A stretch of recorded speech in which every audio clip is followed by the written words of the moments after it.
जय हिंद जय भारत। मेरा नाम है अभिषेक सिंह और स्वागत है आप सभी का अभिषेक इन्फिनिटी क्लासेस में। आज मैं हिस्ट्री का पार्ट 3 पढ़ाने जा रहा हूं। जहां तक आपको मैंने पिछले क्लास में बताया था कि अरबों का किस प्रकार से भारत पर आक्रमण हुआ, पहला अरबी आक्रमण किस प्रकार से हुआ और उसका इफेक्ट क्या क्या भारत के ऊपर देखने को मिला, ये सब मैंने बताया था। आज जो है ये पार्ट 3 का वीडियो होने वाला है। जिन लोगों ने अभी तक पिछले 2 वीडियोस नहीं देखे हैं या पिछली क्लासेस नहीं की हैं, वो जाके पहले वो क्लासेस कर लें, बढ़िया से उसको नोट डाउन कर लें, नोट्स बना लें अच्छे से, फिर इस क्लास को करें, तभी आपको अच्छे से समझ में आएगा। तो अब जो स्टार्ट करने जा रहे हैं वो है अरब आक्रमण का प्रभाव। मैंने बताया कि इस्लाम धर्म का जन्म कैसे हुआ, विश्व में कौन कौन से धर्म प्रमुख हैं जो अपनी सहभागिता रखते हैं। उसके अलावा फिर मैंने बताया कि इस्लाम धर्म किस तरीके से विस्तारित हुआ। उसके बाद मक्का मदीना के बारे में मैंने आप लोग को बताया था। फिर बताया अरब आक्रमण के बारे में कि भारत का पहला अरब आक्रमण कब हुआ था, तो 712 एडी में। किसने किया था, तो मोहम्मद बिन कासिम ने। किसने किया था, मोहम्मद बिन कासिम ने। याद रखिएगा आप लोग, ठीक है, मोहम्मद बिन कासिम ने किया था, ठीक है। और मोहम्मद बिन कासिम का जो अंतिम आक्रमण हुआ था भारत पे, जब वो वापस जा रहा था अरब की ओर, तो 713 में मुल्तान पर किया था। 713 एडी में मुल्तान पर करते हुआ गया था वो, ठीक है। तो मैंने यहाँ तक पिछले क्लासेस में आपको बताया। अब यहाँ से समझिएगा कि भाई ये जो मुल्तान पर आक्रमण किया, इसके बाद ये अरबियों का, आप समझ रहे होंगे कि अरबियों ने आक्रमण कर दिया, भारत पे अपने पैर पसार लिए। अब धीरे धीरे ये और पैर पसारेंगे, भारत के लिए इनका रास्ता खुल चुका है, आप ये सोच रहे होंगे। लेकिन आप सोच रहे होंगे कि भाई अब अरब लोग भारत में लगातार आते जाएंगे, लेकिन अब ऐसा नहीं होता है।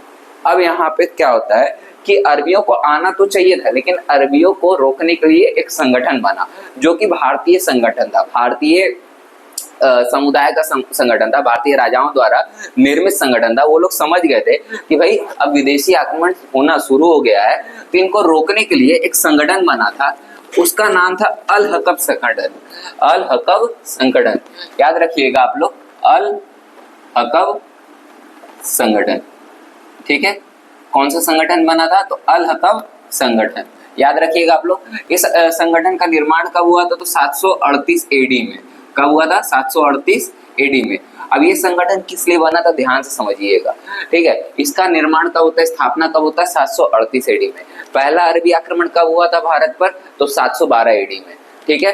अब इसके बाद ये जो है आने वाले 250-300 वर्षों तक अरबियों को रोके रखते हैं। ये अरबियों को रोकने के लिए इस संगठन का निर्माण किया गया था कि भाई विदेश से जो आने वाले अरबी हैं, जो अरबी आक्रमण हो रहा है, देख ऐसे तो बहुत सारे आक्रमण हुए, छोटे छोटे आक्रमण बहुत सारे हुए, लेकिन वो बड़े आक्रमण के रूप में नहीं थे, इसलिए इतिहास में दर्ज नहीं है। हाँ, बड़े आक्रमण को रोकने के लिए ये सब संगठन का निर्माण हुआ। छोटे मोटे आक्रमण होते रहे भारत पे, वो बात अलग था, ठीक है। तो ये मूल रूप से अल हकब संगठन का निर्माण हुआ। इसके जो सदस्य थे, मुख्य रूप से कौन कौन से थे सदस्य, तो याद रखिएगा। पहला थे नागभट्ट प्रथम, दूसरा बप्पा रावल, तीसरा पुलकेशिन, चौथा थे दंतीदुर्ग, राजा दंतीदुर्ग। इन चारों ने मिलकर के क्या किया था, इन चारों ने मिलकर के अल हकम नामक संगठन बनाया, ठीक है। और इनका मूल कार्य था भारत पर होने वाले अरबी आक्रमण को रोकना। इनका मूल कार्य यही था और इन्होंने ऐसा किया भी। इनका इस संगठन का प्रभाव ये था कि 738 एडी में अरबियों का आक्रमण 712 एडी में अरबियों का आक्रमण होता है, लेकिन उसके बाद जो दूसरा कोई विदेशी आक्रमण होता है, जो बड़ा आक्रमण होता है, वो सीधा होता है आपका, याद करेंगे आप लोग तो पता चलेगा कि आप लोग को पता चलेगा कि 978 एडी में। कब होगा, 978 एडी में सुबुक्किन के द्वारा। कब होगा, 978 एडी में सुबुक्किन के द्वारा, ठीक है। अब यहाँ तक ये लोग क्या करते हैं, ये रोके रहते हैं, ये जो भारत पर होने वाले आक्रमण है इसको रोके रहते हैं, ठीक है। तो इसके लिए इन लोगों ने इस संगठन का निर्माण किया था ताकि क्या हो सके। अच्छा, 978 बता दिए, 986 एडी होगा, 986 एडी, 986 एडी में सुबुक्किन का आक्रमण हुआ था, 986 एडी में, ठीक है, याद रखिएगा आप लोग। तो अल हकम संगठन 738 एडी में बना, इसका काम था विदेशी आक्रमण को रोकना और उसमें कई हद तक सफल भी हुए। उसके बाद सीधा आक्रमण होता 986 एडी में। तकरीबन आप देखिएगा तो 200-250 वर्षों का अंतर है, ठीक है। अब इसके पीछे रीजन क्या था, तो अल हकब संगठन। उसके राजा कौन कौन थे, तो नागभट्ट प्रथम, बप्पा रावल, पुलकेशिन, दंती दुर्ग, इन लोगों ने मिलकर के ये संगठन का निर्माण किया था। ये बहुत पूछता है क्वेश्चन, ठीक है, एसएससी में, ठीक है। तो 738 एडी से 986 तक ये लोग रोकते हैं, ठीक है। अब होता क्या है, ध्यान समझिएगा, इस दौरान क्या अरबियों ने प्रयास नहीं किया आक्रमण करने का, तो हम बोलेंगे किया था, उन्होंने प्रयास किया था, लेकिन कई सारे प्रयासों में वो सफल नहीं हुए। फिर उन्होंने खुद को रोक दिया और भारत की जो चीज थी, भारत की जो सामग्री थी, उनको विदेश में फैलाना शुरू कर दिया। अब देखिए, ध्यान समझने वाला बात यह है कि अरबी जो लोग थे उस समय काफी ज्यादा चालाक थे, ठीक है। अरबी लोग काफी ज्यादा चालाक थे, वो जानते थे कि भारत का मूल संपदा क्या है। भारत का मूल संपदा है भारत का ज्ञान, इसको विदेश में फैलाना है। भारत का जो मूल संपदा क्या है, वो है इसका ज्ञान, और इसको इन लोगों ने क्या किया, अरबी में ट्रांसलेट कर करके विदेशों में बेचा, यूरोप में बेचा, महंगे महंगे दामों पर बेचा। किसको, हमारे भारत के ज्ञान को, ठीक है। तो इनका प्रभाव काफी ज्यादा रहा। इन लोगों ने क्या किया, इस बीच अपना प्रभाव फैलाया, अपने धर्म को फैलाया, इस प्रकार की क्रियाएं की इन लोगों ने। तो ये काफी ज्यादा इंपॉर्टेंट है समझना कि भाई अरब आक्रमण का प्रभाव क्या क्या हुआ भारत पर। तो आप लोग समझेंगे, ध्यान समझिएगा, अरब आक्रमण के प्रभाव, अरब आक्रमण के प्रभाव। अब अरब आक्रमण का प्रभाव क्या क्या हुआ, तो ध्यान दीजिएगा आप लोग कि अरब आक्रमण के ही वजह से क्या हुआ, भारत में ऊंट का पालन शुरू हो गया। भारत में पहले ऊंट नहीं होता था, तो ऊंट का पालन शुरू हुआ, ऊंट पालन का शुरुआत हुआ, ऊंट पालन का क्या हुआ, शुरुआत हुआ, ठीक है। उसके बाद अरबियों द्वारा भारत के ऊपर क्या प्रभाव पड़ा है उसका बात कर रहे हैं, ठीक है, ध्यान समझिएगा। तो अरबी आक्रमण का प्रभाव क्या हुआ भारत पे, कि ऊंट पालन का शुरुआत हो गया। दूसरा, खजूर का खेती शुरू हो गया। क्या शुरू हो गया, खजूर की खेती शुरू हो गई। अच्छा, खजूर की खेती शुरू हो गई। मानसून का पता चल गया, किसका पता चल गया, मानसून का, ठीक है। मानसून की जानकारी मिली, इसके पहले भारतीय उतना मानसून के बारे में नहीं जानते, तो वो जानते थे कि भाई बारिश आती है, होती है, चली जाती है, लेकिन मानसून का जो मूल रूप से जानकारी था वो अरबियों के द्वारा मिला, ठीक है। अच्छा, जैतून हो गया या फिर ऐसी चीजें हो गई, उन सब का भी व्यापार भारत में बढ़ा था। इस्लाम का प्रचार हुआ, इनके द्वारा क्या हुआ था, इस्लाम का प्रचार हुआ था। हालांकि मूल रूप से इस्लाम का प्रचार इनके समय पर नहीं हो पाया, लेकिन इन्होंने प्रयास अथक किए थे, ठीक है। तो इस्लाम का प्रचार हुआ, इस्लाम प्रचार हुआ। तो इस प्रकार का मूल रूप से अरब आक्रमण का प्रभाव देखने को मिला था भारत पे, ठीक है। अब जब अरब आक्रमण हुआ भारत पे, तो इनके कारण क्या हुआ, अरबियों के कारण क्या हुआ, भारत में तरह तरह के व्यापार पद्धतियां बदलनी शुरू हो गई। हालांकि ये पहले से भी व्यापार किया करते थे, मैंने बताया था कि ये लोग पहले भी भारत पे आक्रमण करने का प्रयास कर चुके हैं। 636 एडी में उस्मान नाम का, उमर नाम का जो ये रहते हैं, खलीफा रहते हैं, वो क्या करते हैं, आक्रमण करते हैं भारत पे, मुंबई के ठाणे पर। लेकिन वो आक्रमण क्या होता है, विफल हो जाता है। वो आक्रमण क्या हो जाता है, विफल हो जाता है। तो उस आक्रमण के विफल होने के बाद ये जो 712 एडी में मोहम्मद बिन कासिम का पहला सफल आक्रमण होता है, ठीक है। तो कहने का मतलब क्या है कि क्या इसके बीच में वो भारत नहीं आते थे, तो कहेंगे कि भाई भारत वो आया करते थे, वो तो पहले से आया करते थे। भारत में जो पहली मस्जिद बनी, चेरामन जुमा मस्जिद केरला में, वो 629 एडी में बन गई थी। तो कहने का मतलब क्या है कि अरबियों का आगमन था और इस्लाम का प्रचार भी चल रहा था, लेकिन मूल रूप से नहीं चल रहा था। यूं कहा जाए कि इसको कट्टरता के रूप में नहीं चलाया जा रहा था, लेकिन अब धीरे धीरे ये कट्टरता की ओर बढ़ रहा है, ठीक है। तो अरब आक्रमण का प्रभाव क्या हुआ, ऊंट पालन का शुरुआत हो गया, खजूर की खेती शुरू हो गई, मानसून की जानकारी हो गई, इस्लाम का प्रचार शुरू हो गया, ठीक है। ये तो हो गया अरबियों के द्वारा हमारे ऊपर क्या प्रभाव पड़े। इसके बाद इन लोगों ने सिर्फ इसका प्रभाव हमारे ऊपर नहीं डाला, हमारा प्रभाव भी विदेशों में फैलाया। इन लोगों ने क्या किया, भारत का प्रभाव क्या डाला विश्व पर, इन्होंने अपने व्यापार के माध्यम से भारत की जो सामग्री थी उसको विश्व में क्या फैलाया, भारत के ज्ञान का व्यापार किया इन लोगों ने। किसका व्यापार किया, ज्ञान का। इसको अरबी भाषा में ट्रांसलेट करके इन लोगों ने विदेशों में महंगे महंगे दामों पर बेचा, भारत के ज्ञान को विदेशों में बेचा। अब अरबी जो थे ये तो सिर्फ ज्ञान को क्या करते थे, ट्रांसलेट किया करते थे। जो अंग्रेज आए उन लोगों ने क्या किया, हमारे ज्ञान के साथ पूरा छेड़छाड़ करके रख दिया। आप लोग को पता होगा मैकाले मिनट होगा, शिक्षा के क्षेत्र में, या ऐसी बहुत सारी स्थितियां आएंगी जब अंग्रेजी शासन व्यवस्था हमारे ऊपर इस तरीके का हुकूमत करेगी कि वो हमारे शासन व्यवस्था को बदल के रख देगी। ठीक है, तो उसके बारे में हम लोग बाद में बात करेंगे। फिलहाल हम लोग आएंगे कि भाई भारत से क्या क्या गया। तो भारत का अरबियों पर क्या प्रभाव था, भारत का अरबियों पर प्रभाव या विदेश पर प्रभाव। ठीक है, अरबियों पर प्रभाव। तो ये क्या लेके गए थे हमारे देश से, तो याद रखिएगा पहला तो कि भाई पहला तो ये कि दर्शन ज्ञान लेके गए, फिलॉसफी जिसको बोला जाता है, दर्शन ज्ञान। ठीक है, हमारे यहाँ कई सारे दार्शनिक हुए थे और प्राचीन काल से कई सारे ऋषि मुनि और कई सारे लोग बड़े बड़े जो ज्ञानी लोग थे यानी हमारे गुरुजन लोग थे, वो सब दार्शनिक हुआ करते थे। वो दर्शन ज्ञान रखा करते थे, किस तरह से जीवन जिया जाता है, जीवन का मूल उद्देश्य क्या है, ये सब उनको पता था। ठीक है, और उस चीज का ज्ञान बहुत इंपॉर्टेंट था उस समय के हिसाब से। तो ये इसका ज्ञान उन लोगों ने विदेशों में बेचा। दूसरा, ज्योतिष ज्ञान। भारत का ज्योतिष ज्ञान विश्वविख्यात रहा है, ज्योतिष ज्ञान। ठीक है, ज्योतिष ज्ञान को इन लोगों ने बेचा। ठीक है, संख्या का ज्ञान। ठीक है, संख्या का ज्ञान। ठीक है, सांख्यिक ज्ञान या सांख्यिक ज्ञान या संख्या का ज्ञान। ठीक है, ये हमारे यहाँ से गए, जिसको अंक पद्धति भी कहते हैं। एक बहुत बड़े जो लेखक हुए हमारे यहाँ, बहुत बड़े मैथमेटिशियन थे, ब्रह्मगुप्त नाम के, उन्होंने पाई का मान दिया था। ठीक है, 3.14, उन्होंने पृथ्वी की परिधि नाप दी थी। तो कहने का मतलब है हमारे यहाँ बहुत सारे ऐसे लोग हुए, बहुत सारे ऐसे ऋषि मुनि हुए जिन्होंने मैथ के क्षेत्र में, गणित के क्षेत्र में बहुत पहले ही बहुत कुछ हासिल कर लिया था, लेकिन उनका नाम हमारे इतिहास में देखने को नहीं मिलता है। हम लोग जिनके बारे में पढ़ते हैं वो तो आधुनिक कालीन इतिहास या मध्यकालीन इतिहास के लोग हैं। हमारे यहाँ तो प्राचीन काल से इतिहास का काफी ज्यादा प्रचलन रहा है, और प्राचीन कालीन इतिहास में देखेंगे हमारे यहाँ जो वैज्ञानिक प्रचलन है वो प्राचीन काल से रहा है। ठीक है, मतलब कहने का यही मतलब है कि भाई हमारा ज्ञान काफी सर्वोपरि था, लेकिन इसको हमें जो हमारे ज्ञान था इसके साथ बहुत छेड़छाड़ हुई है, इसको बिगाड़ा गया है, इसको कई तरीके से तोड़ा मरोड़ा गया है। ठीक है, लेकिन आज जिस तरीके का हमारे जो ये है ज्ञान है, आज भी ज्ञान हमारा कम नहीं है। एक समय जरूर आएगा जो हमारा भारत भी क्या होगा, विश्व गुरु जैसा पहले था वैसा आने वाले समय में बनेगा और बनकर रहेगा।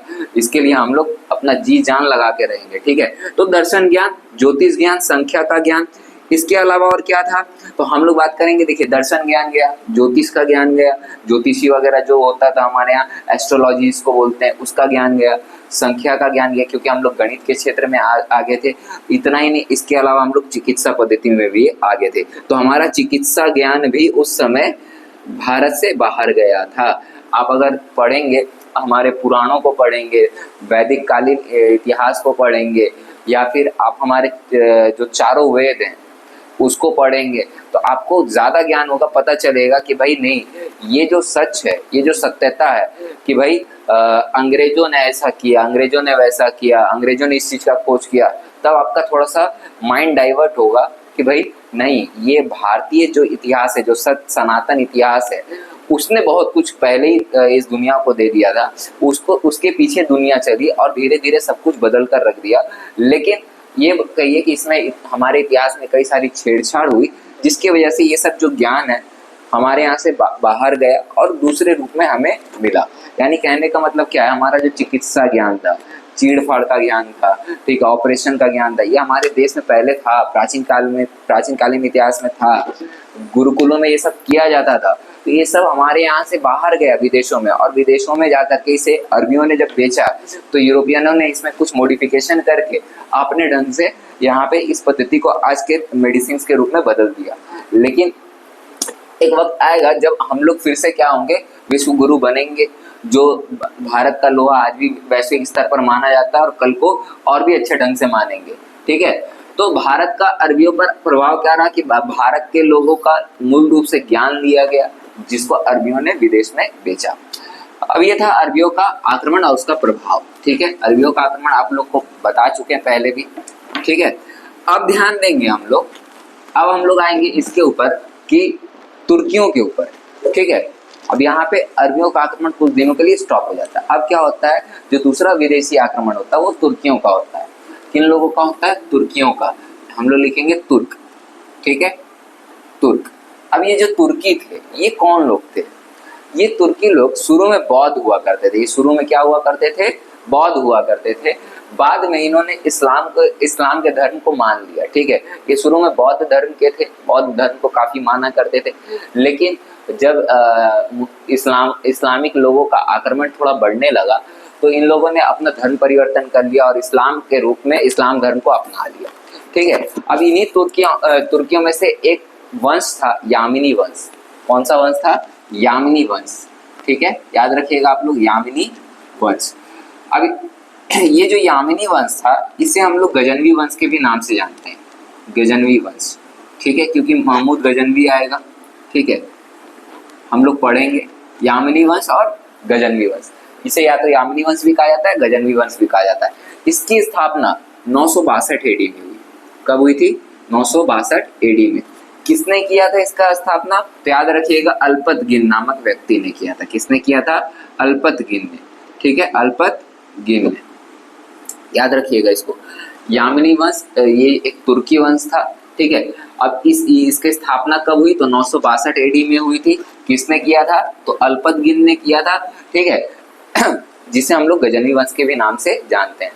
अब 962 एडी में अल्पतगिन इसकी स्थापना करता है। अब इस्लाम का प्रचार प्रसार करता है, इसको फैलाता है, और ये लोग क्या होते हैं? ये लोग वापस भारत की ओर आते हैं। ये लोग भारत की ओर आकर के भारत की ओर आक्रमण करना चाहते हैं।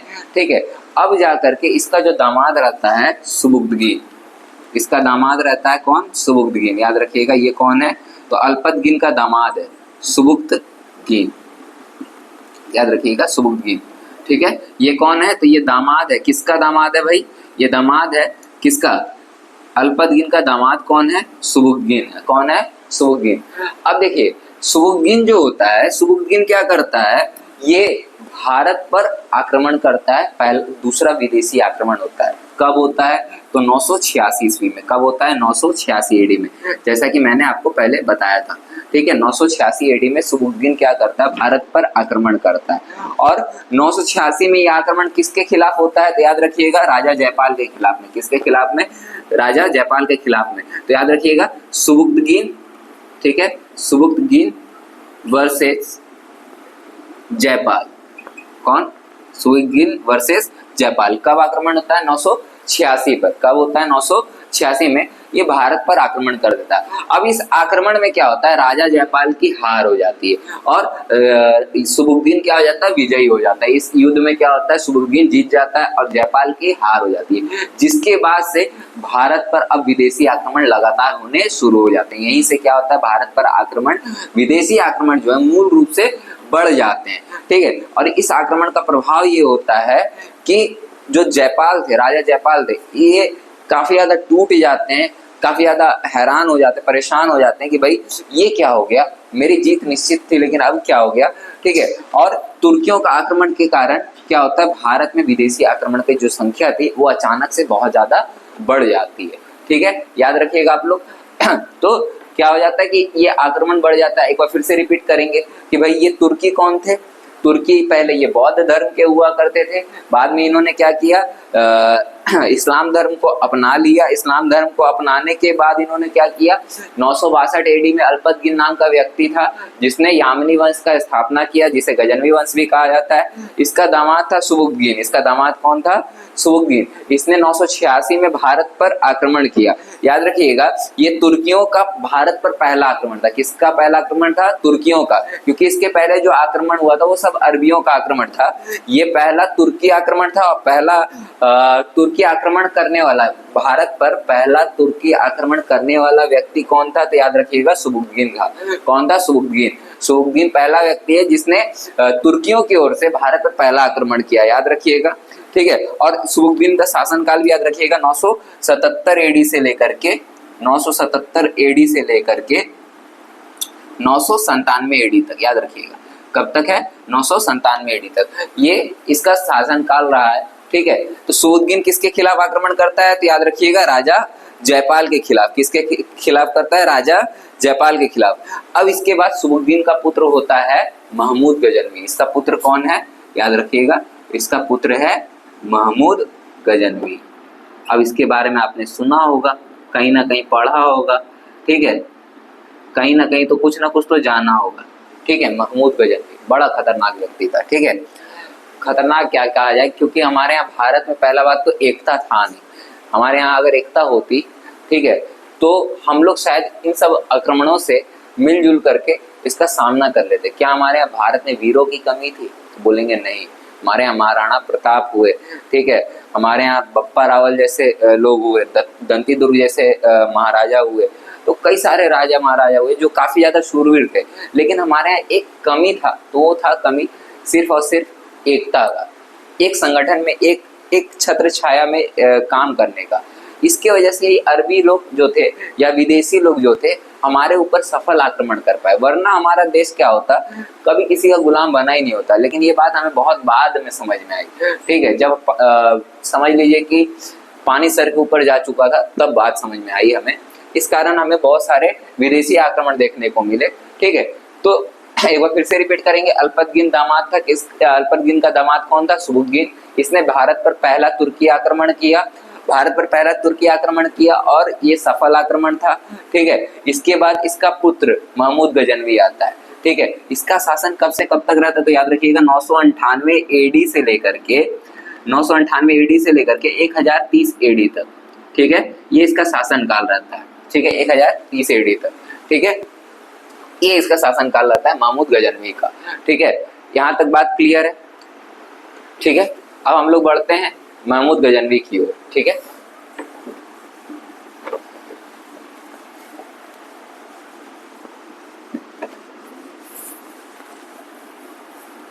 अब ये महमूद गजनवी कौन था?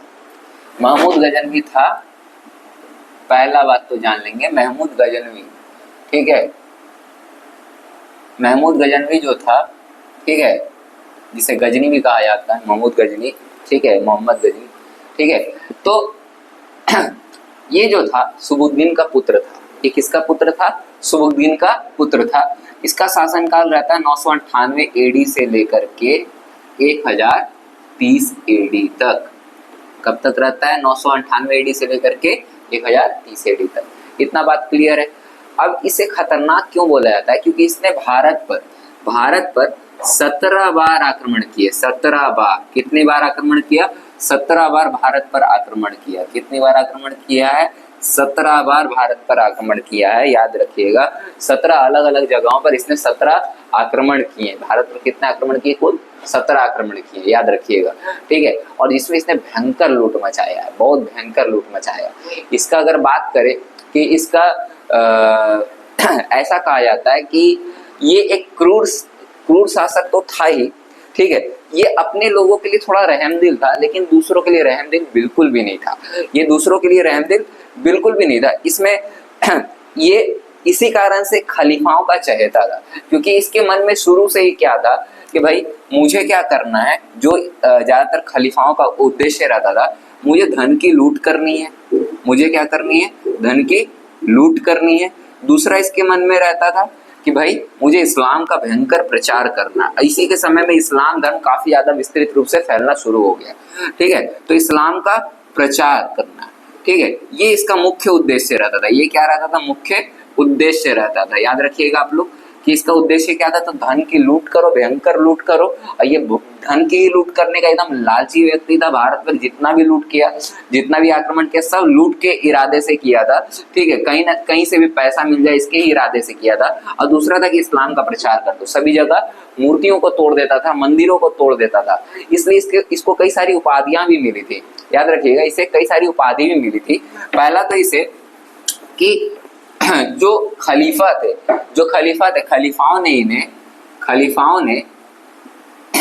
खलीफाओं ने इसे सुल्तान की उपाधि दी। ठीक है, किस चीज की उपाधि दी? सुल्तान की उपाधि दी। ठीक है, यानी कि तुर्कियों में सुल्तान की उपाधि पाने वाला पहला कोई व्यक्ति था, तो वो था महमूद गजनवी। किसके द्वारा दिया गया था? खलीफाओं के द्वारा दिया गया था। याद रखिएगा, किसके द्वारा दिया गया था? तो खलीफाओं के द्वारा दिया गया था। याद रखिएगा। और इसको और सारी क्या उपाधि दी गई थी? ये तो खलीफाओं के द्वारा थी। इसको और क्या कहा गया? तो आप लोग को पता चलेगा कि भाई इसे यामीनुद्दौला यामीनुल दौला कहा जाता था। इसे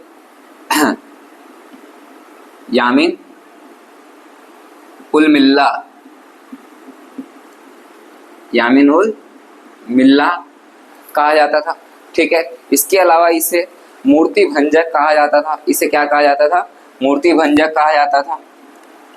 अब इसके पीछे रीजन क्या था, ध्यान समझिएगा। ये सब का मतलब क्या है? मूर्ति भंजक तो आपको समझ में आ रहा होगा। यामीन उद दौला, यामीन उद दौला का अर्थ होता है, ध्यान समझिएगा, इसका अर्थ होता है इस्लाम का दाहिना हाथ। इस्लाम का दाहिना हाथ, इसका अर्थ होता है इस्लाम का दाहिना हाथ। ठीक है, उसके बाद यामीन उल मिल्ला, इसका अर्थ होता है मुसलमानों का संरक्षक या इस्लामिकों का संरक्षक, इस्लामिकों का संरक्षक। ठीक है,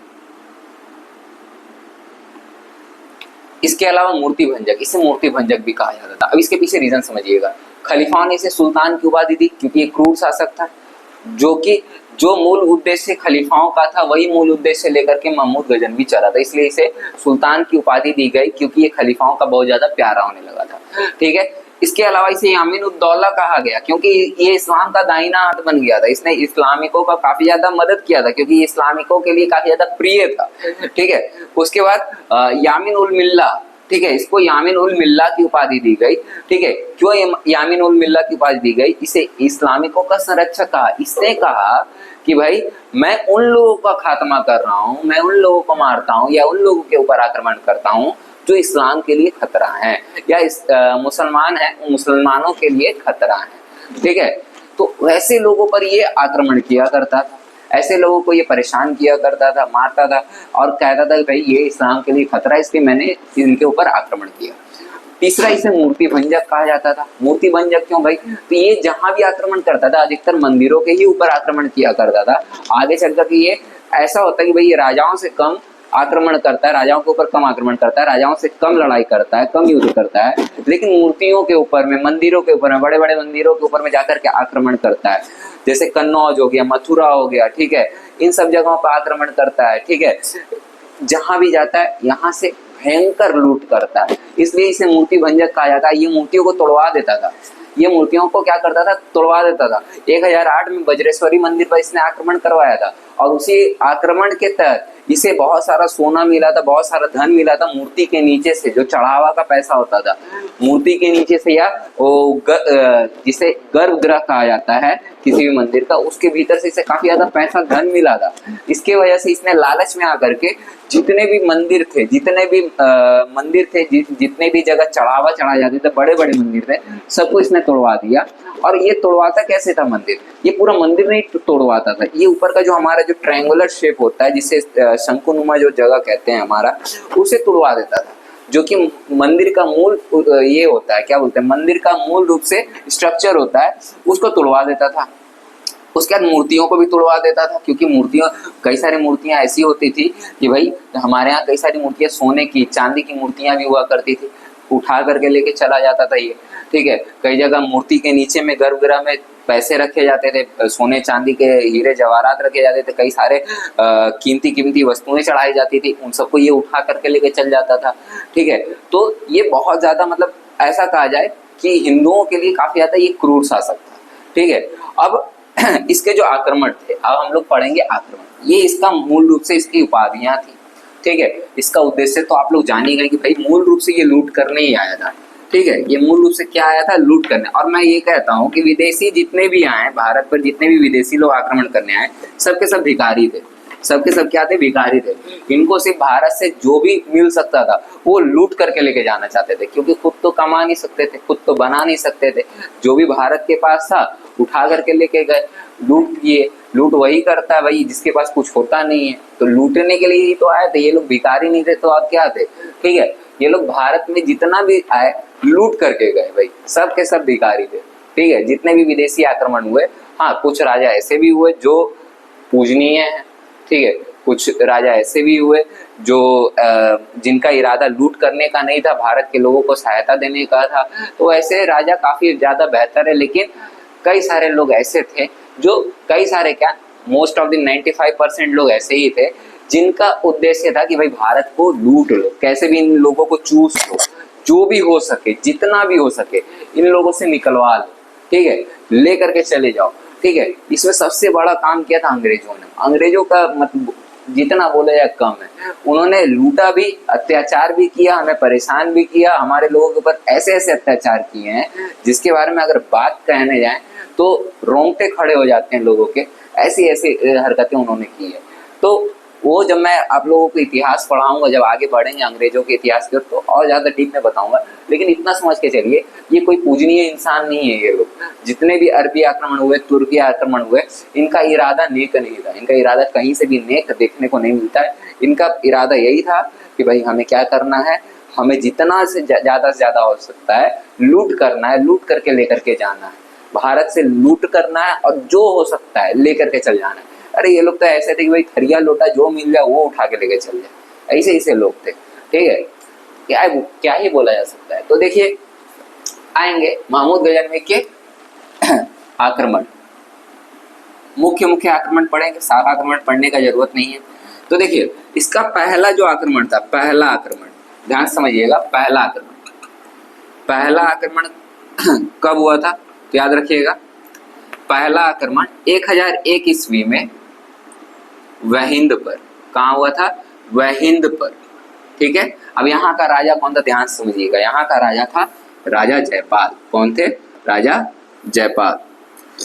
अब यहाँ ध्यान से समझिएगा कि भाई पहला आक्रमण कब हुआ? 1001 ईस्वी में। कहाँ पे हुआ?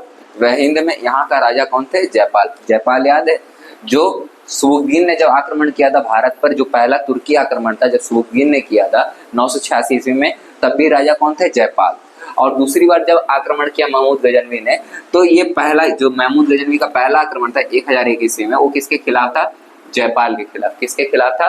जयपाल के खिलाफ। यही युद्ध था जिसके कारण क्या होता है, जयपाल अपने आप पे आपा खो देते हैं और अपने आप को बहुत ज्यादा बुरा मानने लगते हैं, जिसके कारण क्या होता है कि इतने ज्यादा मतलब डिप्रेस्ड हो जाते हैं कि खुद का आत्मदाह कर लेते हैं, यानी आत्महत्या कर लेते हैं, खुद को आग के हवाले जमा कर देते हैं, आग के हवाले सौंप देते हैं और आत्मदाह कर लेते हैं। क्या कर लेते हैं? ये आत्मदाह कर लेते हैं, ठीक है। क्योंकि इनसे हार बर्दाश्त नहीं होती है, क्योंकि एक तो सुबुक्तगिन से हार गए, उसी समय बहुत ज्यादा ये डिप्रेस्ड हो गए थे।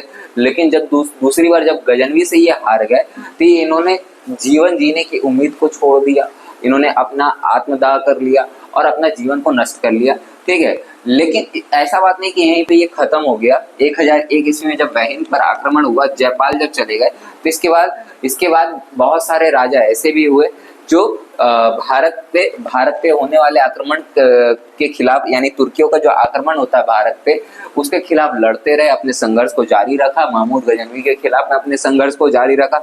इसमें मुख्य रूप से जयपाल के बाद आए आनंदपाल, उसके बाद आते हैं त्रिलोचन पाल। ये सभी पाल वंश के थे। त्रिलोचन पाल। इसके बाद आता है भीमपाल द्वितीय भी कहा जाता है इन्हें, भीमपाल, ठीक है। ये सभी पाल वंश के थे।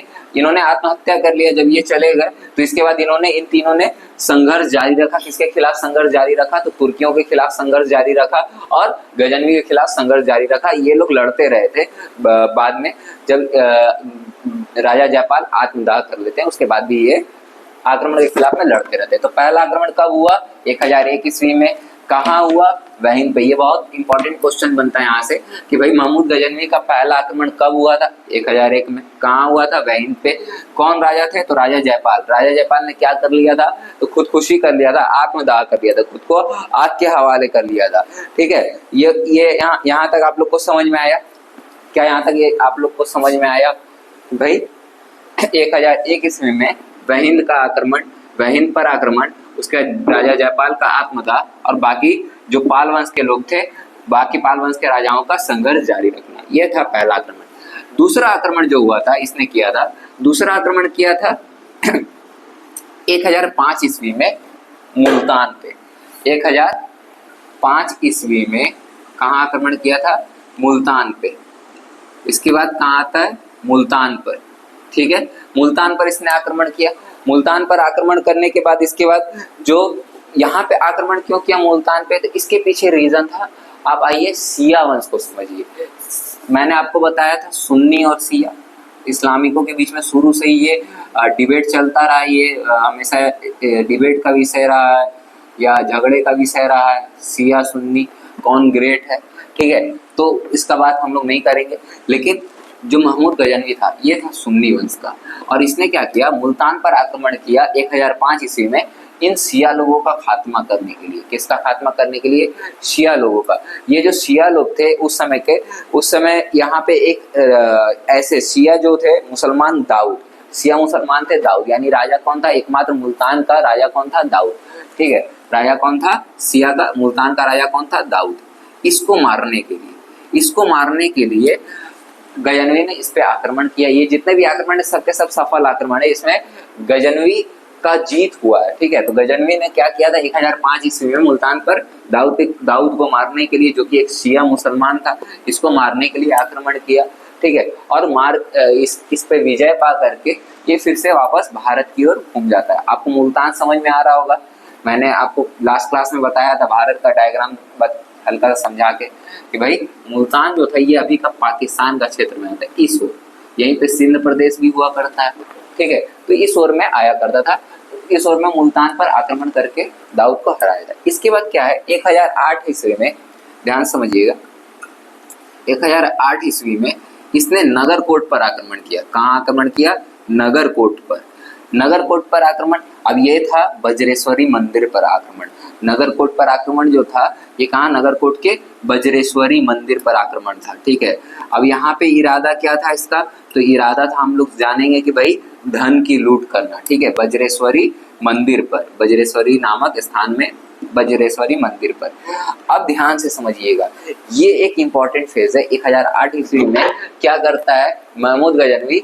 नगरकोट पे आक्रमण करता है। इसका इच्छा होता है कि हम धन की लूट करें। इसको कहीं से पता चलता है कि एक वज्रेश्वरी मंदिर है, यहाँ पे बहुत धन रखा गया है। हिंदू एक मंदिर है जो शायद शिव जी का मंदिर था, इस मंदिर में बहुत धन रखा गया, बहुत सोना चांदी से जड़े गए हीरे जवाहरात हैं, ठीक है। तो यहाँ आक्रमण करना चाहिए, और ये सच में यहाँ आता है, वज्रेश्वरी मंदिर में आक्रमण करता है। इसके पहले तक गजनवी जो था ये मूर्तियों को नहीं तोड़ता था, ये मंदिरों को नहीं तोड़ता था, ये सिर्फ आक्रमण करता था, जो धन मिलता था ये उठा कर लेके चला जाता था। लेकिन इसको किसी ने कहा कि भाई ये जो मंदिर है, मंदिर के पिलर्स हैं, या जो मंदिर का जो गर्भगृह है, इसको जानकारी मिला कि भाई गर्भगृह में बहुत ज्यादा धन रखा हुआ है। तो जब ये गर्भगृह में गया तो इसे इतना धन नहीं मिला जितना इसने सुना था। तो इसने क्या कहा कि भाई इस मंदिर को तोड़ दो, पूरी तरह से गर्भगृह को तोड़ दो। जब ये गर्भगृह को तोड़वाता है तब जाकर वहां इसे बहुत धन मिलता है, खास करके मूर्ति के नीचे से जब धन निकलना शुरू करता है तो इसे समझ में आता है कि नहीं भाई, यहाँ का जो मंदिर है, यहाँ के जितने भी मंदिर हैं, यहाँ पे मूर्तियों के नीचे पैसा रखा गया है, धन रखा गया है, ठीक है, सोना चांदी हीरा जवाहरात रखा गया है, जितना चढ़ावा है सब अंदर क्यों रखा गया है। इसके बाद से इसका क्रूरता शुरू हो जाता है मंदिरों के ऊपर में। इसके बाद जितने भी बड़े बड़े मंदिर थे ये सभी बड़े बड़े मंदिरों के ऊपर आक्रमण करना शुरू कर देता है, ठीक है। इसके बाद ये क्या होता है कि जितने भी जगह मंदिर दिखते हैं सब मंदिरों को तोड़वाना शुरू कर देता है, मूर्तियों को तोड़वाना शुरू कर देता है, और मूर्तियों के नीचे से जितना धन हो सकता है उसको लेके जाने का कोशिश करता है। इसके अलावा जो सोने चांदी की मूर्तियां होती थी उसको ये डायरेक्ट उठा करके लेके चल जाता था अपने साथ में। तो इसने कई टन की लूट हमारे यहाँ की है, ठीक है। मतलब ऐसा कहा जा सकता है कि भाई ये सिर्फ और सिर्फ लूट का भूखा था। ये मंदिरों पर लूट ही इसलिए करता था, या आक्रमण ही इसलिए करता था ताकि इसका लूट हो सके, इसका पेट भर सके, ठीक है। तो 1005 में मुल्तान पर आक्रमण दाऊद के खिलाफ, 1008 में नगरकोट पर आक्रमण, वज्रेश्वरी मंदिर पर आक्रमण। रीजन क्या था? तो धन की लूट करना। रीजन क्या था? तो बोलेंगे हम लोग कि धन की लूट करना इसका मुख्य उद्देश्य था, ठीक है। और यहीं से क्या हो गया, सभी जगह क्या करना शुरू कर दिया था कि मंदिरों पर आक्रमण करना शुरू कर दिया इसने। फिर मंदिर जो इसका टारगेट नहीं हुआ करते थे उसका टारगेट शुरू हो गया। भाई अब मंदिरों को हम टारगेट करके क्या करेंगे? आक्रमण करेंगे। इसके बाद आता है 1014 में, समझिएगा, 1008 में क्या होता है? वज्रेश्वरी मंदिर पर आक्रमण। 1014 में आक्रमण करता है ये, ध्यान से समझिएगा, 1014, 1018, ठीक है, 1021, ये इसके लगातार आक्रमण होंगे। और कहाँ कहाँ आक्रमण होंगे ध्यान से समझिएगा। ये लगातार आक्रमण करता जाएगा। 1021, 1008, 1014 ये सब इसके आक्रमण होंगे। 1014 में ये आक्रमण करता है थानेश्वर पर। कहाँ आक्रमण करता है? तो याद रखिएगा थानेश्वर पर। ये थानेश्वर कहाँ आता है? तो थानेश्वर में थानेश्वरी नाथ का मंदिर है, माता का मंदिर है, ठीक है, थानेश्वर पर, ठीक है। ये है हरियाणा में, ये क्या है? हरियाणा में, ठीक है। थानेश्वर पर आक्रमण करता है 1014 ईस्वी में। 1018 पर इसका आक्रमण होता है मथुरा, ठीक है, वृंदावन, ठीक है, इसके बाद कन्नौज, इन सब जगहों पे आक्रमण करता है। और यहाँ पे इसका रीजन सेम है, उद्देश्य सेम है, मंदिरों पर आक्रमण करो, मंदिरों में लूट करो, भयंकर लूट करो, क्योंकि यहाँ से भयंकर सोना चांदी निकलता था, लोगों की आस्था थी, ये श्रद्धा वाला क्षेत्र हुआ करता था, ठीक है। इस तरीके का आक्रमण होता था। तो मथुरा, वृंदावन। 1021 में कालिंजर पर आक्रमण। हाँ, ये आक्रमण जो है, ये आक्रमण कोई मंदिर पर नहीं था, ये आक्रमण जो था इसे कालिंजर अभियान के नाम से भी जाना जाता है। तो कालिंजर पर आक्रमण राजा विद्याधर के खिलाफ, जो इनके खिलाफ में आवाज उठा रहे थे, ठीक है, जो इसके खिलाफ में क्या कर रहे थे? आवाज उठा रहे थे। तो कालिंजर पर आक्रमण किसके खिलाफ आक्रमण होता है? तो कालिंजर पर आक्रमण होता है किसके खिलाफ? तो याद रखिएगा राजा विद्याधर के खिलाफ। यह आक्रमण किसके खिलाफ था? तो याद रखिएगा राजा विद्याधर के खिलाफ यह आक्रमण था। किसके खिलाफ था आक्रमण? तो राजा विद्याधर के खिलाफ था यह आक्रमण, कालिंजर का आक्रमण। एक बार फिर से समझिएगा, स्टार्टिंग से 1001 में कब उसने आक्रमण किया था? एक बार कॉपी में देखिए। 1001 में वहिंद पर आक्रमण, 1005 में मुल्तान पर आक्रमण, 1008 में नगरकोट पर आक्रमण, 1014 में थानेश्वर पर आक्रमण, 1018 में मथुरा, वृंदावन और कन्नौज पर आक्रमण, 1021 में कालिंजर पर आक्रमण राजा विद्याधर के खिलाफ में। याद रखिएगा। अब इसके बाद आता है एक इंपॉर्टेंट फेज। यहाँ तक जितने भी इसने आक्रमण किए थे सबके सब सफल आक्रमण थे, सबके सब क्या थे? सफल आक्रमण थे। अब जो होने वाला है 1024 ईस्वी में आक्रमण, ये इसके लिए थोड़ा सा मतलब कहा जाए गजनवी के लिए थोड़ा डरावना फेज है, ठीक है। 1024 में ये क्या करता है कि ये चल जाता है अजमेर में, अजमेर पे आक्रमण करने के लिए, ठीक है। अब यहाँ पे ध्यान से सुनने वाला बात है, 1024 में जाता है कहाँ आक्रमण करने के लिए? अजमेर पे, ठीक है। अब उस समय अजमेर पर जो शासन था ये मुख्य रूप से शासन था चौहानों का। किसका शासन था? चौहानों का शासन था। अब यहाँ के जो शासक लोग थे, यहाँ के जो राजा थे, काफी ज्यादा वीर हुआ करते थे, ठीक है। मतलब वीर तो पूरे भारत के ही राजा थे, लेकिन उनमें एकता नहीं थी। लेकिन यहाँ के जो राजा थे शूरवीर थे, बहुत मतलब लड़ाई वगैरह के मामले में काफी ज्यादा इनकी जो धाक मानी जाती थी, ठीक है। तो ये काफी ज्यादा मतलब कि ये हुआ करते थे एकदम मतलब उस किस्म के कि जो थोड़ा कट्टरता रखते थे, ठीक है। तो 1024 में क्या करता है महमूद गजनवी इनके ऊपर आक्रमण कर देता है कि भाई इनको खत्म कर देंगे, इनको हटा देंगे रास्ते से। लेकिन इसका होता क्या है? उल्टा हो जाता है। चौहान जो थे, यहाँ पे चौहानों के राजा याद रखिएगा गोविंदराज द्वितीय। कौन थे? गोविंदराज द्वितीय तथा राजा वीर। कौन थे? राजा वीर। कौन थे? राजा वीर। ये वहां पे राजा थे, वहां के जो मुख्य नेतृत्वकर्ता थे। इन लोगों ने मिलकर के अपनी सेना के साथ में गजनवी के साथ युद्ध किया और गजनवी की हालत ऐसी कर दी कि मारा, इतना मार मारा इसको कि भाई लिटा के मारा जमीन पे, ठीक है। लातों से मारा, घूसों से मारा, ठीक है, एकदम जमीन पर। मतलब ऐसा होता है ना कि हालत ऐसा कर देता गजनवी का कि इन लोग गजनवी का हालत ऐसा कर देते हैं कि भाई एकदम लाचार हो जाता है, ठीक है। अपनी जान की भीख मांगता है, तब जाकर के इसको छोड़ा जाता है। मतलब यहाँ से अजमेर से इस तरीके से चौहान लोग खदेड़ते हैं, इस तरीके से पीटते हैं, जमीन पे लिटा के चप्पल जूता से मारते हैं एकदम। जो भिखारी, इसका नाम मैंने रखा है, सही में ये भिखारी वाला हाल कर देते इसका। बहुत मारते हैं, मार के भगा देते हैं। और इसका असर ये होता है कि गजनवी का मन में डर बैठ जाता है कि भाई कुछ भी हो जाए, हम जो है हम अजमेर पे आक्रमण नहीं करेंगे, अजमेर का रास्ता तो कभी लेंगे नहीं। उसके बाद इसने जीवन में कभी भी अजमेर का रास्ता नहीं लिया, ठीक है। मतलब ये हाल हो गया था, गजनवी के मन में ये डर बैठ गया था चौहानों का कि भाई इतना लात खाया कि अब वो रास्ता नहीं लेंगे, उस रास्ते से जाएंगे ही नहीं, चाहे जो हो जाए। इसीलिए जो सोमनाथ मंदिर पर ये आक्रमण करने वाला है, सोमनाथ मंदिर पर आक्रमण करने के लिए चाहता था कि भाई पहले अजमेर को हम कब्जा कर ले, फिर सोमनाथ मंदिर पे आक्रमण करेंगे। लेकिन हुआ क्या इसका कि सोमनाथ मंदिर पे आक्रमण करने से पहले अजमेर गया, अजमेर में जाकर के ये बहुत लात खाया। अब इसके पास एक ऑप्शन बच गया कि भाई या तो अजमेर से जाए सोमनाथ मंदिर पर आक्रमण करने, क्योंकि इसको करना ही था सोमनाथ मंदिर पे आक्रमण, या तो फिर ये जाए थार मरुस्थल से होकर के। कहाँ से जाए? थार मरुस्थल से होके। एक बार फिर से भारत का मैप समझेंगे। यहाँ पे हम लोग का क्या है, ध्यान से समझिएगा। सोमनाथ मंदिर हम लोग जानते हैं गुजरात में आता है, ठीक है। सोमनाथ मंदिर धर के चलिए इधर पे आता है लगभग। अब यहाँ पे क्या है, ये आपका अजमेर का क्षेत्र पड़ गया, ठीक है। अब इसे जाना है तो या तो ये इधर से ऐसे होके जाएगा थार मरुस्थल होकर के, ठीक है। सीधा जाने में तो सीधा अजमेर पड़ जाएगा बीच में, तो अजमेर तो जा नहीं सकता क्योंकि यहाँ पे कौन बैठे हैं, इनके पिताजी चौहान लोग बैठे हुए हैं, ठीक है। तो चौहान लोग क्या करेंगे, यहाँ पे फिर लिटा लिटा के मारेंगे, कोई भरोसा नहीं है, ठीक है। इस बार जान तो छोड़ दिए, जान बख्श दिए थे, इस बार जान बख्शेंगे कि नहीं बख्शेंगे कोई भरोसा नहीं है। पिछली बार तो जान बख्श दिए थे, इस बार बख्शेंगे कि नहीं कोई भरोसा नहीं है। तो इसलिए ये सोचता है कि भाई हम क्या करेंगे, अब हम थार मरुस्थल से चले जाएंगे, वो बहुत बढ़िया है। हम थार मरुस्थल में रेत खा के मर जाएंगे, रेत के कारण मर जाएंगे, गर्मी के कारण मर जाएंगे, लेकिन अजमेर का रास्ता नहीं लेंगे। वहां पे हमारे पिताजी चौहान लोग बैठे हुए हैं, सब लोग मारेंगे, इतना मार मारेंगे कि भाई जिंदा नहीं छोड़ेंगे इस बार। तो ये इसके मन में डर बैठ गया था। तो ये एक ऐसा आक्रमण था जिसमें ये विफल हो गया था। तो हम लोग बोलेंगे कि ऐसा कौन सा, अगर क्वेश्चन पूछा जाएगा कि ऐसा कौन सा आक्रमण था जिसमें गजनवी विफल हो गया था, तो अजमेर का आक्रमण। इसमें क्या हो गया था, गजनवी विफल हो गया था, ठीक है। इसमें लात खाया था, ठीक है। किसने हराया था, तो चौहानों ने। किसने हराया था, चौहानों ने। राजा कौन थे, गोविंदराज द्वितीय तथा राजा वीर। और कब यह आक्रमण हुआ था, तो 1024 में। कब हुआ था, 1024 में। इसके बाद 1025 में क्या होता है, 16वां आक्रमण होता है। ये बात समझ में आया आप लोगों को। इसके बाद आता है 1025। 1025 में किसका आक्रमण होता है, तो आप लोग समझिएगा।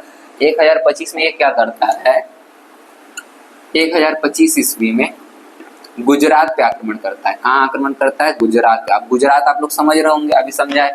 गुजरात पर आक्रमण कहाँ पे, तो सोमनाथ मंदिर पर। कहाँ पे किया था, सोमनाथ मंदिर पर आक्रमण किया था इसने।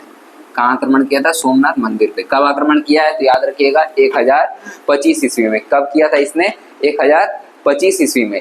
ये इसका 16वां आक्रमण था। ये क्या था, इसका 16वां आक्रमण था, ठीक है। ये इसका 16वां आक्रमण था, ठीक है। और यहाँ के राजा कौन थे, तो राजा थे यहाँ के, राजा थे भीमदेव। राजा कौन थे, भीमदेव। अब यहाँ पे लोगों की संख्या, सैनिकों की संख्या काफी ज्यादा कम थी, ठीक है, इसके तुलना में, गजनवी के तुलना में। तो लेकिन फिर भी यहाँ के जो लोग थे, यहाँ के लोगों ने इनको काफी ज्यादा सपोर्ट किया। और लोगों ने सपोर्ट किया, वहाँ के लोग अपना जो भी हो सका लाठी बर्छी भाला लेकर के सोमनाथ मंदिर का बचाने का प्रयास किया, लेकिन उसमें ये लोग विफल हो गए, ठीक है। गजनवी का जीत हुआ, गजनवी ने लूट किया। यहाँ पे 6 जून, मतलब ऐसा कहा जा सकता है 6 जून से लेकर के 8 जून, 6 जून से लेके 8 जून 1025, अभी क्या चल रहा, 2025, 1000 साल पहले का बात है, ठीक है। तो 6 जून से लेके 8 जून 1025 तक, ठीक है। कब, 1025 तक ये 3 दिन बहुत भयंकर युद्ध हुआ। यहाँ पे बहुत भयंकर लड़ाई हुआ और डट कर सामना किया था राजा भीमदेव ने। लेकिन क्या हुआ कि इसमें उनकी हार हो गई। लोग इनके थोड़े से साथ थे जो कम हो गए, ठीक है। इनकी सेना क्या हो गई कि इस युद्ध में थोड़ी थक भी गई और हार भी गई। लेकिन ऐसा कहा जा सकता है कि भाई ये चाहते थे कि भाई किसी प्रकार से अगर इनको थोड़ा सा भी साथ अगर किसी और राजाओं का मिल जाता अगल बगल का, तो ये हरा देते गजनवी को। लेकिन क्या हुआ कि भाई इनको किसी भी अन्य राजा का साथ ही नहीं मिला। इस कारण सोमनाथ मंदिर पर लूट हो गया। सोमनाथ मंदिर को लूट लिया गजनवी ने, ठीक है। जिसकी वजह से क्या हुआ कि भारत पर जो हम लोग आज तक पढ़ते हैं, आज तक सुनते आए कि सोमनाथ मंदिर का लूट काफी भयंकर था, तो बिल्कुल सही सुनते आए। बहुत भयंकर लूट किया था इसने, गजनवी ने। क्या ही कहा जा सकता है कि इतना भयंकर लूट जिसमें 30,000 किलो सोना तथा 10 टन हीरे जवाहरात लूटे गए थे। समझ रहे हैं आप लोग क्या, कि 30 टन सोना, 30,000 किलो सोना, माफ करिएगा, 30,000 किलो सोना। कितना लूट हुआ था, 30,000 किलो सोना। 30,000 किलो सोना लूटा गया था।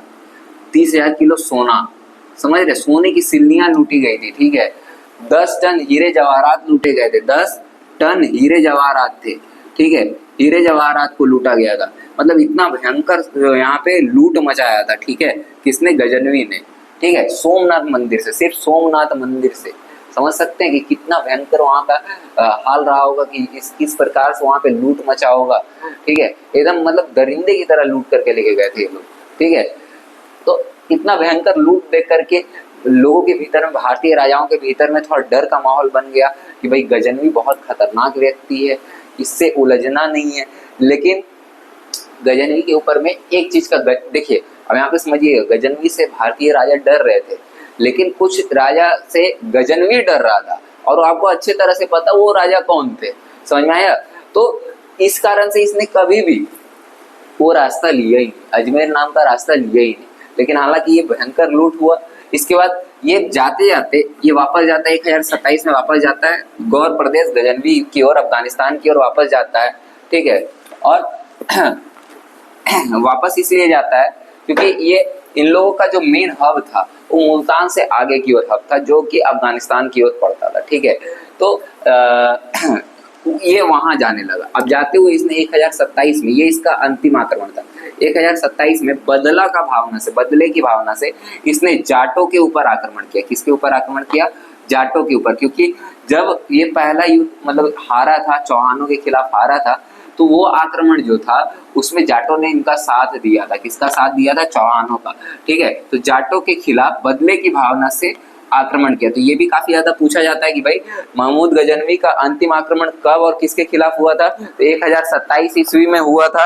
और किसके खिलाफ हुआ था? तो हम लोग बात करेंगे जाटों के खिलाफ हुआ था। किसके खिलाफ हुआ था? तो जाटों के खिलाफ हुआ था। इस बात को दिमाग में बैठा लेंगे अच्छे से, ठीक है। और इस वक्त जो आक्रमण हुआ था, ध्यान समझिएगा कि इस वक्त भी इसने थोड़ा सा चौहानों से दूरी बनाए रखा, ठीक है। जब सोमनाथ मंदिर पे आक्रमण किया था तब भी किस मार्ग से किया था? तो थार मरुस्थल से किया था। कहां से आक्रमण किया था? थार मरुस्थल से। और यहाँ पे भी जब आक्रमण किया तो थार मरुस्थल की ही ओर से आक्रमण किया, ठीक है। ये सीधा सीधा अजमेर की तरफ नहीं गया, जाटों के खिलाफ लड़ने ही नहीं गया, ठीक है। ये जानता था कि अगर हम जाएंगे तो हम मारे जाएंगे, लड़ेंगे, हारेंगे, ठीक है। इस प्रकार का इसका भावना था, ठीक है। इतना समझ में आया आप लोगों को? तो ये था गजनवी के आक्रमण। ये मुख्य रूप से गजनवी के क्या थे? आक्रमण। आज हम लोग क्या पढ़े? गजनवी के बारे में पढ़े। भाई यामिनी वंश का संस्थापक कौन था? अल्पतगीन। उसका दामाद कौन था? तो सुमुद्गीन। सुमुद्गीन ने क्या किया? भारत पर पहला तुर्की आक्रमण किया। उसका बेटा कौन था? तो महमूद गजनवी। महमूद गजनवी ने किस प्रकार से आक्रमण किया भारत पर? भारत में किस प्रकार से लूट मचाई, ये आप लोगों ने पढ़ा, ठीक है। अब इसके बारे में जो दरबारी कवि हैं, ठीक है, दरबारी कवि के बारे में हम लोग नेक्स्ट क्लास में पढ़ेंगे, ठीक है। जो दरबारी कवि हैं इसके बारे में थोड़ा सा जान लेंगे कि भाई कौन कौन से दरबारी कवि हुए, ठीक है। और क्योंकि इसके काल में जो दरबारी कवि थे इनका थोड़ा सा रोल रहता है इतिहास में, ठीक है। तो हम लोग नेक्स्ट क्लास में पढ़ेंगे और आगे बढ़ेंगे।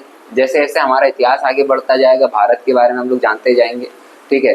भारत में जो मुख्य रूप से जो दिल्ली सल्तनत रहा, दिल्ली सल्तनत में 5 प्रकार के वंश हुए, उन सबको भी पढ़ेंगे। और मेरी आशा है कि आप लोग जब ये पढ़ते होंगे, इतिहास पढ़ते होंगे, तो आप धर्म को या किसी प्रकार के जो समुदाय है उसको दरकिनार करके एक छात्र बन के, एक स्टूडेंट बन करके आप लोग पढ़ते होंगे। क्योंकि बात धर्म की नहीं है, बात संप्रदाय की नहीं है, ठीक है। बात यहाँ पे सत्यता की। जो भी प्रस्तुत हो रहा है वो सत्य प्रस्तुत हो रहा है, जो हुआ है, जो घटनाएं हुई हैं वही प्रस्तुत हो रहा है, ठीक है। उसके अलावा और कुछ प्रस्तुत नहीं हो रहा है। तो इसको लेकर के मन में कोई भी द्वेष की भावना ना रखें, कोई भी किसी भी प्रकार के ऐसी भावना ना रखें जिससे ऐसा समझे कि, ऐसा भावना ना रखें कि भाई यहाँ पे हमारे धर्म के बारे में ऐसा बोला जा रहा है, हमारे धर्म के बारे में वैसा बोला जा रहा है। तो धर्म की संकीर्णता से थोड़ा परे उठ करके बात करें, ठीक है। हम लोग सत्यता को पढ़ेंगे, जो सच्चाई उसके बारे में जानेंगे, ठीक है। और हम लोग को जो भी पढ़ना है, जो भी करना है, साथ मिल करके आगे चलते हुए करना है, ठीक है। तो हम लोग धर्म के एक आडंबर को थोड़ा सा दूर करके हम लोग एक छात्र बन के पढ़ेंगे। क्योंकि हमें मुख्य रूप से चीज़ों को बढ़िया से जानते हुए हमें भारत का इतिहास पढ़ना है, भारत के बारे में पढ़ना है कि भारत के ऊपर क्या क्या हुआ है, किस तरीके से हुआ है, इन सब के बारे में पढ़ना है। ये हमें नहीं पढ़ना है कि भाई कुछ भी उटपटांग धार्मिक आडंबरता या अंधविश्वास के बारे में जानना है। हमें जो हमारे साथ जो हुआ है उसके बारे में पढ़ना है।